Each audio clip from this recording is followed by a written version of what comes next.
भारत की अर्थव्यवस्था से बड़े संकेत, आईपीओ, बैंक, एक्सपोर्ट और 2026 का मार्केट आउटलुक। फिल्म का कैमरा इंट्रो 0-10 सेकंड। भारत की अर्थव्यवस्था इस समय कुछ बहुत अहम संकेत दे रही है। 2026 में आईपीओ की लाइन लगी है, एक्सपोर्ट में रिकवरी दिख रही है, बैंक मजबूत हो रहे हैं, लेकिन एनबीएफसीएस दबाव में है। अगर आप निवेशक हैं तो ये वीडियो आखिर तक जरूर देखें। Bar graph segment 1, economy overview growth, लेकिन सावधानी जरूरी 10-50 सेकंड। सबसे पहले बात करते हैं देश की अर्थव्यवस्था की। भारत की ग्रोथ बनी हुई है, लेकिन अब ग्रोथ चुनिंदा सेक्टर्स में दिख रही है। इंजीनियरिंग और मैन्युफैक्चरिंग एक्सपोर्ट्स में सुधार के संकेत हैं, लेकिन ग्लोबल डिमांड अभी भी पूरी तरह मजबूत नहीं है। वहीं दूसरी तरफ कृषि उत्पादन बढ़ा है, लेकिन किसानों की आय अब भी दबाव में है, जिसका असर ग्रामीण मांग पर पड़ सकता है। On screen text, pushing growth है, लेकिन कंजम्पशन अभी पूरी तरह नहीं लौटा। बैंक सेगमेंट 2, बैंक बनाम एनबीएफसी, बड़ा फर्क समझिए 50-90 सेकंड।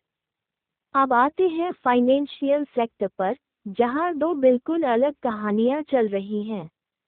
बैंक, खासकर बड़े बैंक, डिपॉजिट ग्रोथ और लोन डिसबर्समेंट में मजबूत स्थिति में हैं, लेकिन एनबीएफसीएस के लिए हालात उतने आसान नहीं हैं। ब्याज दरों का पूरा फायदा एनबीएफसीएस तक नहीं पहुंचा है, जिससे उनकी फंडिंग कॉस्ट बढ़ी हुई है। इसका सीधा मतलब है उंगली से दाहिनी ओर इशारा, बैंक फिलहाल एनबीएफसीएस से ज्यादा सुरक्षित लगते हैं। रॉकेट सेगमेंट 3 रेशियो 2026 में आईपीओ की बार 90-130 सेकंड।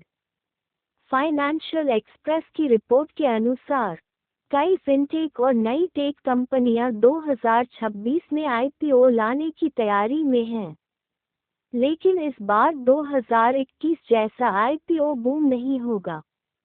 अब निवेशक सिर्फ ग्रोथ नहीं, मुनाफा, कैश फ्लो और बिजनेस की मजबूती देखेंगे। On screen text, warning sign, IPO में पैसा सोच समझकर लगाएं। कारखाना सेगमेंट 4, मैन्युफैक्चरिंग और कैपेक्स मौके, लेकिन शर्तों के साथ 130-170 सेकंड।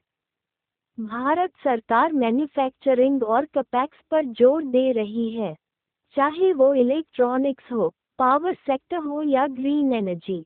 लेकिन एक्सपर्ट्स का कहना है कि सिर्फ बड़े टारगेट काफी नहीं है।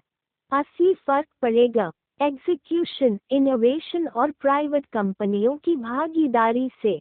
पृथ्वी सेगमेंट 5, एफपीआई और ग्लोबल रिस्क 170-210 सेकंड। विदेशी निवेशक यानी एफपीआईएस अभी भी सतर्क हैं। अमेरिका की ब्याज दरें, ग्लोबल अनिश्चितता और जियोपॉलिटिकल टेंशन एफपीआईएस को चुनिंदा स्टॉक्स में ही निवेश करने पर मजबूर कर रही हैं।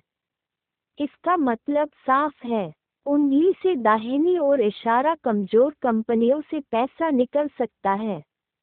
उंगली से दाहिनी ओर इशारा, मजबूत बैलेंस शीट वाली कंपनियों में पैसा आएगा। बल्ब सेगमेंट 6, इन्वेस्टर्स के लिए strategy 210-260 second.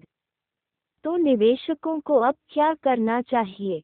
On screen points, मजबूत बैंक और लीडर कंपनियों पर फोकस।